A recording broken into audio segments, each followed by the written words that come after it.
Hey YouTube, I'm back again with another video. Today I want to talk about the Google Pixel 3a XL in 2021. How does it stack up against the competition? Now, of course, this phone has been out for quite a while, since 2019. So it's been out for a few years. Now you're probably saying there's no way that this device can compete against the likes of these newer Android devices that are out on the market now, whether it be budget, mid-range, flagship. Probably like, there's no way this phone can compete. But I'll say this, I beg to differ, because performance on this phone is still great. And you got to keep in mind, this is pure stock Android, okay? Run by Google itself. So it's secure.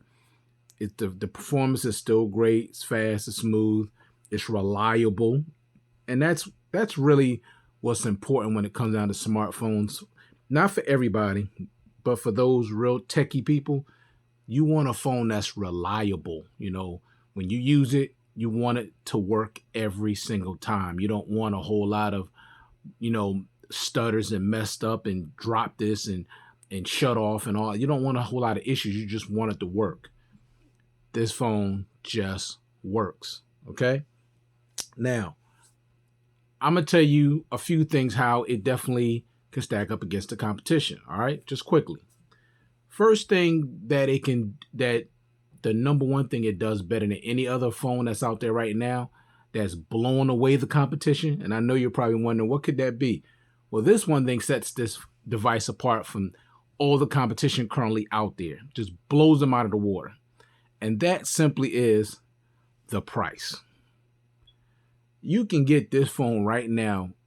Now, brand new, you're going to pay a little bit more, but renewed, $168. I'll say again, $168 on Amazon. So if you're the type of person, you want a really good, high quality phone, you want pure stock Android, you don't need a bunch of features, you don't need a bunch of gimmicks, you just want a phone that's going to give you that pure stock Android experience and just works. $168. You can't beat that price. You just cannot. And even brand new, you might get it for just a little over 200. So you can't beat that price. That price is through the roof. It's excellent. Okay. Now, let's start talking about some things about this phone real quick. Now, with the build quality, keep in mind it does have, this is not a flagship device. Okay.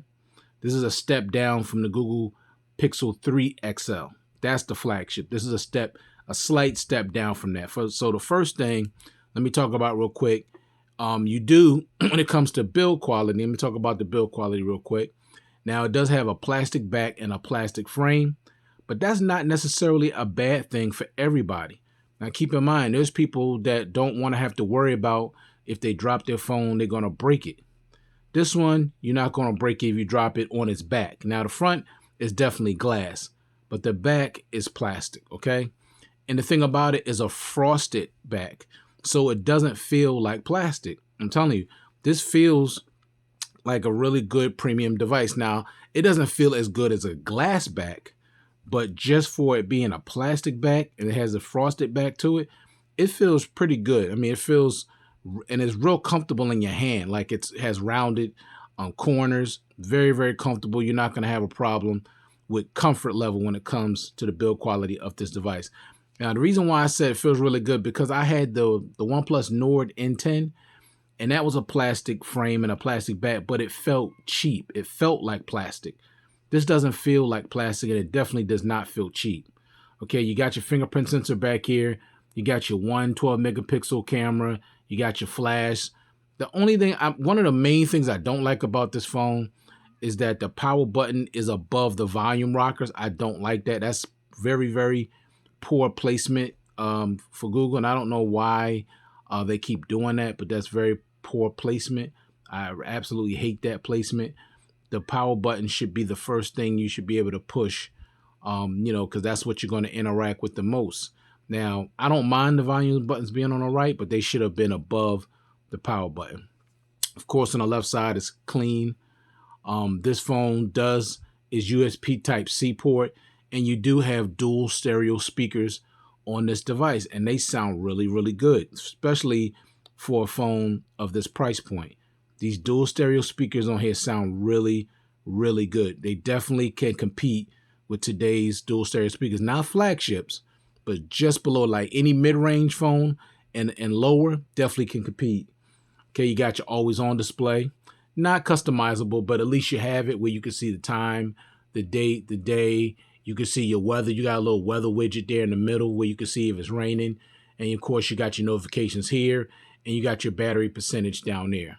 So that's a really nice touch to have an always on display, because that's something that is just, necessary for me to have. All right. Now, let me tell you about the best part of this device for me. It is the 6-inch 1080p AMOLED display. 6-inch 1080p AMOLED display is absolutely beautiful. Definitely competes with those phones out there today easily. Beautiful 1080p AMOLED display. It is gorgeous. You will love this display. Okay, it gets nice and bright. Not as bright as the competition, but it gets bright enough, because most people ain't gonna be rocking their phone like me. As you can see, way at the top. Let me see if I can show you. See at the top, 100% brightness. That's just the way I use my phone. But if you just use your phone 50, 60%, you'll be fine. Okay. But if you like rocking it 100% and you want to see that punchy, vibrant colors, those deep blacks, those rich, bright, saturated colors, then you're going to love this display. You know what? The other thing is that's good about this device too is that it's currently on Android 11 and it's scheduled to get Android 12. So this phone is still going to be good. They're still getting security updates, so you're going to be fine as far as updates are concerned. So once again, it's rocking Android 11 and it will receive Android 12. Next, it got 4 gigs of RAM, all right, which is fine. I mean, I know most phones today have way more RAM than that, but for the average consumer, 4 gigs of RAM is going to be more than enough for you. Like if you're not one of those people that go into savage mode and go crazy on your phone and don't do a ton of multitasking, 4 gigs of RAM is going to be fine for you. 64 gigs of internal storage. They do have 128 gig variants, but they're very hard to find because most people grab those. But if you're not a storage monster like me and you store a lot of videos and stuff directly on your phone, or you don't shoot a ton of video, you should be fine with 64 gigs. And I already talked about the fingerprint sensor on the back. It works pretty well. See, I keep always pressing the volume rockers. I hate that. It works pretty fast. It's not bad at all. I mean, for a phone that's almost 3 years old, it works really good. So the fingerprint sensor, especially for those people that really like the physical fingerprint sensor, then you're going to have that, because everybody don't like the in-display fingerprint sensors. You got Bluetooth 5.0. You get call screening on here. Now, call screening on here is really cool. I didn't use it a lot because it was never my main phone, and all my calls went to my main phone. But a few times that I did use it, I got a call, it popped up whether I wanted to answer or not, and then I would press for the screen, call screen and the answer, so Google would answer, and pretty quickly the people would just hang up the phone. So the call screening on here was cool. I really like that a lot. I wish all phones had that. All right, you got voice transcribe where you could say what you need to say and, and automatically, puts it down like, word for word. I like that. NFC has NFC. It has a headphone jack, which I believe is at the top. So you got the headphone jack right there. So that's cool. The audio on here is not that great through the headphone jack for me. Maybe for the average consumer, you're fine with that. No wireless charging on here, which everybody's not going to care about. Something that's important to me, but everybody don't care about wireless charging. No IP68 water and dust resistance, which does not matter to everybody. Everybody don't have their phone near water. And also, you got a 3,700 milliamp battery. I'm going to tell you right now, the battery life on this phone is excellent. You can definitely get between a day and a half and 2 days, depending on how you use it. Even with heavy usage, I was getting a day and a half. So if you're not savage mode like me, a lot of times, and I got that saying from Flossie Carter, savage mode, like on YouTube and social media, then you'll easily get a day and a half, maybe even 2 days. Seriously, because the battery's just that good. It really is. It's very, very impressive. So using this phone, you're not gonna have to worry about the battery life at all. Seriously, easily a day and a half to 2 days. That's what I'm getting, and I use my phones really, really heavy. I mean, 100% brightness, as you can see. I'm getting 300 to 500 notifications every day. I'm on YouTube at least 2 to 3 hours a day. Facebook, Instagram. I use my phone heavy, watch movies. So if I'm getting a day and a half doing all that and you're not doing that, you should easily be able to get a day and a half to 2 days easily. Now, let's talk about the camera. So you got that 12.2 megapixel main shooter on the back, and it shoots at 4K at 30 frames per second and 1080p at 30 and 60 frames per second. And with the selfie, you got a 8 megapixel wide selfie on the front that shoots 1080p at 30 frames per second. So no 4K at all on the front and no 4K at 60 on the back. But I will say this thing shoots very, very nice video and very nice photos. And what I'll do, I'll let you check those out really quick before I end this video. I'm going to put them up for you to see, and y'all tell me down in the comments, what do you think about the camera quality of this device?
All right, so now that you checked out the camera quality, y'all tell me. I'm very impressed with the photo and video quality that I got out of this device. Very impressed. So that's a big deal for most people, especially people that like to vlog, people that like to take tons of selfies or just take regular pictures in general.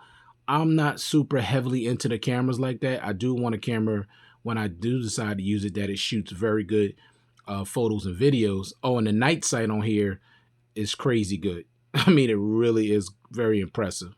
All right, so overall, I really believe without a doubt that this definitely can compete with the big boys today. Even the newer Pixel that just came out, the Pixel 6, I think this holds its own, honestly. Especially, I mean, I would say for the average consumer, man, if you're a super techie person and you're into the latest and the greatest, of course those phones are better than this phone. But I'm just saying overall, like seriously, I mean, it doesn't have face unlock, but neither does the new Pixel 6 have any face unlock. Okay, those phones does have IP68 water and dust resistance, wireless charging, and all that stuff. But there's a lot of people that don't really need that. So if you're the average consumer, you're just looking for a phone that just works and works well, and it's going to be consistent, definitely check out the Google Pixel 3a XL. Definitely worth your money, especially because, like I said, $168 is dirt cheap. All right, so thank you for taking the time to view this content. I do appreciate it, and I hope everybody out there is doing well and staying safe, and I'll check you guys out in the next one. Peace.